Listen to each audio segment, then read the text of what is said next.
ഇത് കണ്ടോ, ഈ മരം ഒരു ചെറിയ മരമാണ്. റിച്ചുകുട്ടൻ കാണിച്ചു തന്നപ്പോൾ ഞാനിതിൻ്റെ ഇല ശ്രദ്ധിച്ചത്. എന്നിട്ട് ഇത് നിറയെ ഇലകളുണ്ട് കേട്ടോ. ഇപ്പം സ്പ്രിങ് ആയപ്പം പുതിയ ഇലകൾ വന്നിരിക്കുന്നതാണ്. റിച്ചുകുട്ട ഇല കാണിച്ച്.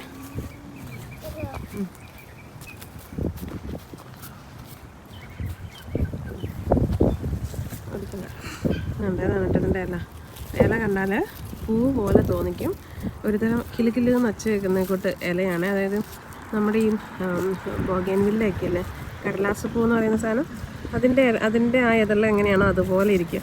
നമ്മുടെ റോസാപ്പൂവൊക്കെ ഉണ്ടാക്കുന്ന, പേപ്പർ റോസാപ്പൂ ഒക്കെ ഉണ്ടാക്കുന്ന ഒരുതരം പേപ്പറില്ലേ, അതുപോലെയൊക്കെ ഇരിക്കുന്ന ഒരുതരം ഇലയാണ് കേട്ടോ. ഇത് ഇല തന്നെയാണ്, പൂവല്ല എന്തായാലും. അത് മുട്ടാണ്. അങ്ങനെ അല്ല, ഇതിൻ്റെ ഷേപ്പ് കാണുമ്പോൾ മനസ്സിലാവുന്നില്ലേ,